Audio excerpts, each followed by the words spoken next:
Σήμερα όμως είναι Παρασκευή, έχουμε όπως πάντα το αφιέρωμα στην ναυτιλία. Έχουμε τον Γιάννη το Φαράκλα από το www.allaboutshipping.co.uk μέσω Skype με πολλά σπαρταριστά θα λέγαμε θέματα. Κύριε Φαράκλα, καλησπέρα σας. Καλησπέρα σας από το προχειρό μας Λονδίνο, να μην ξεχνιόμαστε κιόλας. Καλά, εδώ βρέχει και εδώ και δεν έχουμε και λεφτά εδώ. Εσείς τουλάχιστον έχετε και κανένα Άραβα, κανένα Ρώσο, φέρνει κανένα λεφτό. Εμείς εδώ... Θα τους φέρει ο κύριος Τσίπρας από τους όλους. Α, εντάξει. Το ησύχασα. Εγώ προσωπικά ησύχασα. Σωθήκατε. Τελείως τώρα. Δεν υπάρχει κανένα θέμα. Λοιπόν, για να δούμε στην ναυτιλία τι γίνεται.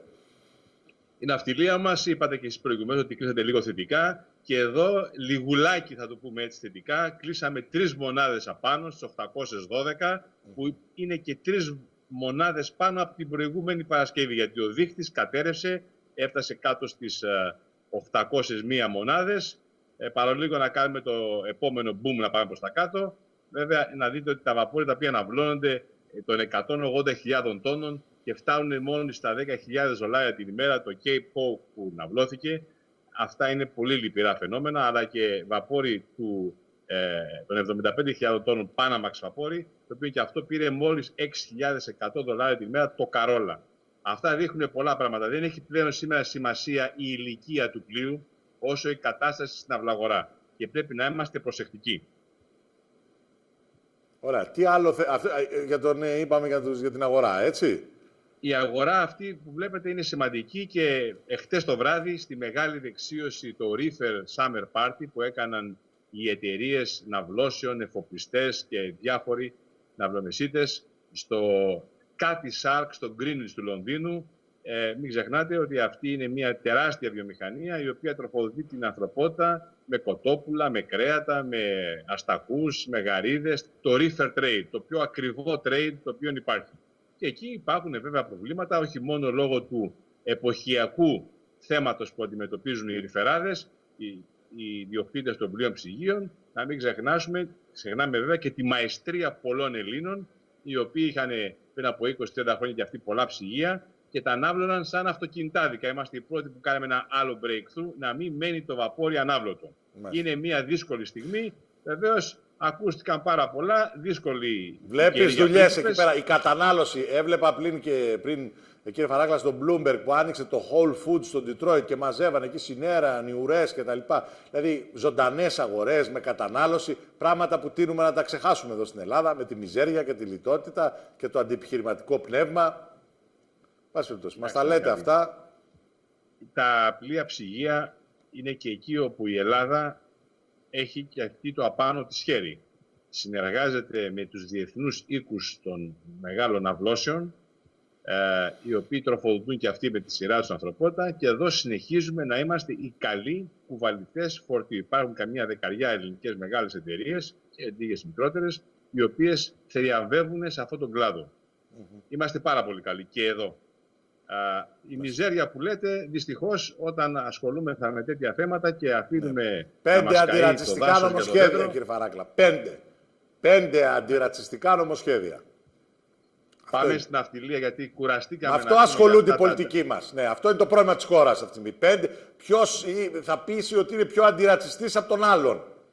Αυτό είναι το πρόβλημα. Κοιτάξτε να δείτε κάτι. Εμείς στην ναυτιλία, θα το τονίσω γιατί λίγοι το έχουν καταλάβει, είμαστε πρωταθλητές της γνώσης σε αυτά τα θέματα. Μην ξεχνάτε ότι πάνω στα ελληνικά πλοία, είτε με ελληνική είτε με ξένη σημαία, ταξιδεύουν όλες οι φυλές του κόσμου. Έτσι. Μαύρη, κίτρινη, κόκκινη, ό,τι θέλετε. Δεν έχουμε τέτοια προβλήματα. Θα το καταλάβετε αυτό. Και να θυμίσω ότι 2 προβλήματα η ναυτιλία έχει. Και δεν έχει. Δεν έχει τα ρατσιστικά προβλήματα και τα πολιτικά προβλήματα πάνω στα βαπόρια. Να θυμίσω για το δεύτερο κομμάτι, τον αείμνηστο, τον Ανδρέα Γεωργίου Λεμό, ο οποίος όταν οι στρατοκράτες παλιά, που είχε γίνει το δεύτερο συνέχεια του εμφυλίου, τον κατηγορούσαν γιατί είχε αριστερούς απάνω στα βαπόρια του και θα του κόψουν το λαιμό με στα δελοκούτι, να δούμε και την μεγάλη αλήθεια, εντάξει, για την πατρίδα μας, τους είπε ότι εμένα δεν μου κουνιέται κανείς και σε κανέναν.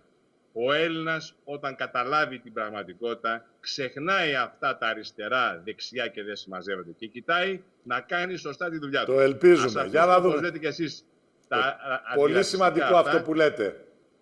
Και ας πάμε στην ουσία. Μην τρελαθούμε. Δεν είναι η ώρα για ρητορίες.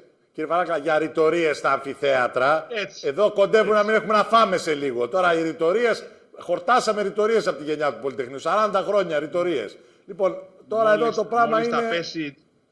Αυτό που λέτε, μόλις ψυγεία. θα φύγει το λίπος από την Ελλάδα και θα αρχίσει να πέφτει η λόρδα, τότε θα σας πω εγώ πότε θα στραφούν όλοι στο γυαλό, θα ξεχάσουν όλη αυτή την ρητορία και την πολιτική αντιπαράθεση και τον ρατσισμό και θα έρθουν στα ίσια μας που είναι η νεολαία. Τι άλλα θέματα έχουμε που λέγατε? Για πείτε μου, έχουμε και άλλα θέματα ενδιαφέροντα. Ότι η βρετανική οικονομία που μας ενδιαφέρει και πρώτα απ' όλα να πούμε πριν το θέμα της βρετανικής οικονομίας την πάρα πολύ καλή σε εντυπώσεις επίσκεψη του Έλληνα Υπουργού των Εξωτερικών, του Δημήτρου Αβραμόπουλου στο Λονδίνο, όπου εγκαινίασε και μία έκθεση ζωγραφικής για μια ημέρα βέβαια, που έλαβε χώρα στην οικία του Έλληνος πρέσβη του κ. Κωνσταντίνου Μπίκα, στο Λονδίνο, με θέματα τον Λόιτ Τζόρτζ και τον Ελευθέριο Βενιζέλο, ανέκδοτες επιστολές, δείχνοντας τη μεγάλη προσωπική φιλία δύο ηγετών των δύο άκρων της Ευρώπης, του Ηνωμένου Βασιλείου και της Ελλάδος, που συνεργάστηκαν με μια πραγματική φιλία μακριά από τα πολιτικά τους συμφέροντα για να φτιάξουν αυτό που σήμερα ονομάζουμε ελεύθερη Ευρώπη και προσπαθούμε να την κάνουμε ακόμα πιο ελεύθερη Ευρώπη. Εκεί όμως το σημαντικό, γιατί το αναφέρω αυτό, ότι εξήρε τη σημασία του ελληνικού ναυτιλιακού δυναμικού, των εφοπλιστών, των εργατών και είπε πόσο ωραία αισθάνεται όταν είναι με τους ομολόγους του, όπως και ο εκάστοτε Υπουργός Εμπορικής Ναυτιλίας, που είναι ο πρώτος εν τη τάξη υπουργός. Γιατί το lever, η δύναμη της ελληνικής εξωτερικής πολιτικής, όπως και της ναυτιλίας βεβαίως, περνάει από την ελληνική εμπορική ναυτιλία. Ας το εστερνιστούν αυτό το πράγμα. Ομοχλός. Έχει ολόκληρη συζήτηση, μεγάλη συζήτηση για το θέμα αυτό, όχι από τον ίδιο, αλλά από τους δύο Βρετανούς ομιλητάς. Λοιπόν, αυτό ας το έχουμε υπόψη μας. Να πάμε λέγαμε τώρα πριν, και στη γείτονα Τουρκία, ακτοπλοεία μου λέγατε. Τουρκία, μπράβο. Έρχομαι για τη γείτονα Τουρκία, όπου εδώ οι γνώμες διήστανται. Καθημερινώς γίνονται εδώ και 8 ημέρες που μπήκαμε σε αυτές τις περιπέτειες, γιατί η περιπέτεια πρόκειται αν δεν την προσέξουν και εκείνοι εκεί. Η Τουρκία, κοιτάξτε να δείτε κάτι. Μέσα στα 10 τελευταία χρόνια είχε 700%, να τα λέμε τα πράγματα με τους αριθμούς και το όνομά του, άνοδο στο χρηματιστήριό της. Έγινε ο κατασκευαστής των Ευρωπαίων. Ενδύματα, ό,τι θέλετε. Εντάξει. Έγινε ένα τουριστικός πόλος έλξιος κι αυτοί. Εάν λοιπόν αυτοί δεν προσέξουν και πάνε να χτυπηθούν μεταξύ τους, εντάξει, τότε κινδυνεύει πολλοί κόσμος να χάσει τις επενδύσεις του στη γείτονα χώρα.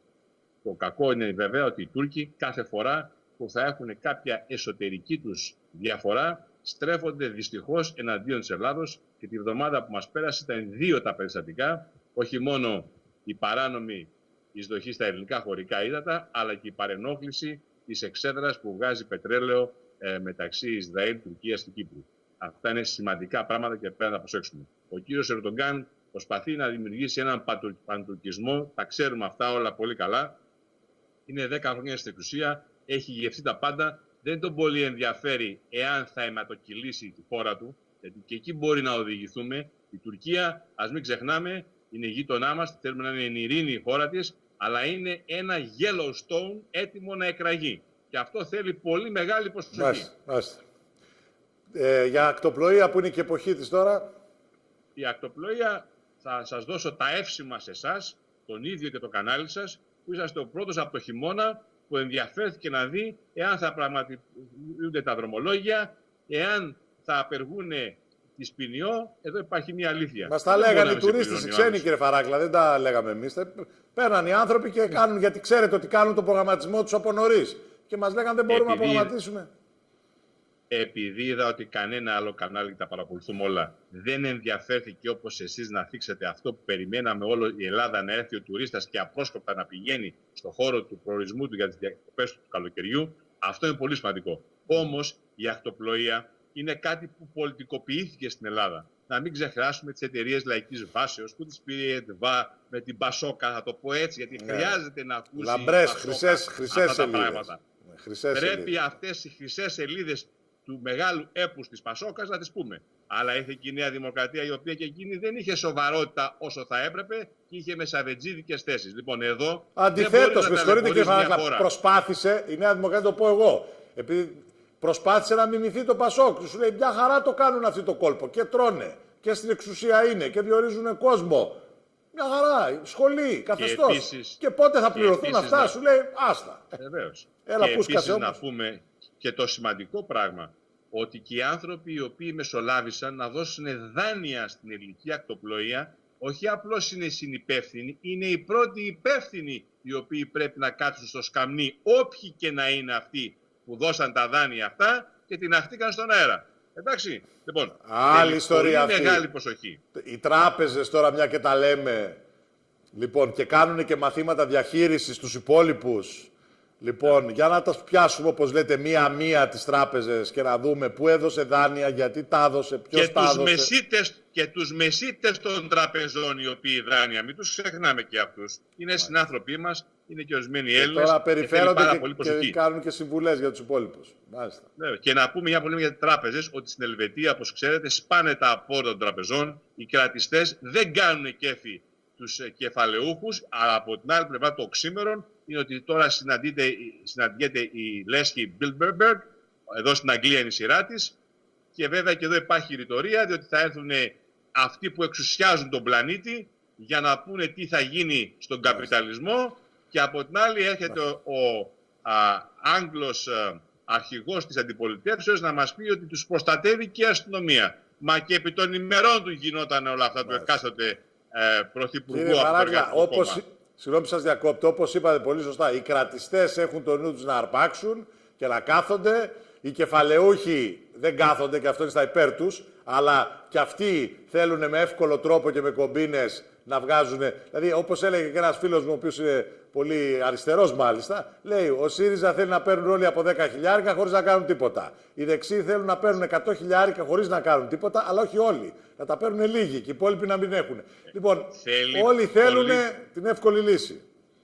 Μα εδώ είναι τα δύσκολα τώρα, διότι εδώ μπαίνουμε σε μια κατάσταση που είμαστε υπό κυδαιμονία, μας έχουν όλοι από πάνω. Και κανείς δεν σηκώνεται και να μιλήσει και δεν ξέρουν να διαπραγματευτούν. Και το λέω εγώ αυτό, διότι ο κάθε Έλληνας από εμάς που ασχολείται με το γυαλό, δεν μας ενδιαφέρει άλλος είναι Αμερικανός, Ρώσος, Κινέζος, Βρετανός, Γερμανός. Γνωρίζουμε πολύ καλά πώς τους τακτοποιούμε σε εισαγωγικά και πώς πάντοτε είμαστε από πάνω και οι γείτονες και σε παραγγελίες και μας παρακαλάνε όλοι. Αυτό ας το δούνε. Λοιπόν, το πιο τελευταίο σημείο που θα ήθελα να δείξω είναι ότι και στις ελληνικές θέσεις, να μην πούμε τι λένε οι ξένοι για την Ελλάδα και εμείς από εδώ, τα Ελστά τα δικά σας δείξανε μία ύφεση στο πρώτο τρίμηνο τώρα στην Ελλάδα 5,6%. Ας το αμφισβητήσει κανείς. Πού πάνε λοιπόν αυτές οι προσπάθειες οι οποίες γίνονται? Υπάρχει ύφεση. Και με τα μέτρα λιτότητος, αυτό το austerity που καταστρέφει την Ευρώπη ολόκληρη και όχι μόνο την Ελλάδα και την ανεργία που γίνεται, δεν μπορείς να προχωρήσεις και να κάνεις υγιείς επενδύσεις, οι οποίες πρέπει να περνάνε από το χρηματιστήριο Αθηνών. Αυτά να τα δούμε τα πράγματα αυτά. Και να σταματήσει και η συζήτηση περί εκλογών. Εντάξει, αν τον θέλει, ο πρόεδρος της Δημοκρατίας γνωρίζει πολύ καλά σε ποιον πρέπει να δώσει εντολή σχηματισμού κυβερνήσεως. Δεν πάμε για εκλογές. Αυτά ήταν καφενεία ιστορίες. Ας έρθουμε στη λογική. Δεν θέλει ο κόσμος εκλογές. Καίγεσαι... Σας ευχαριστούμε. Κύριε Φαράγκλα, σας ευχαριστούμε πάρα πολύ.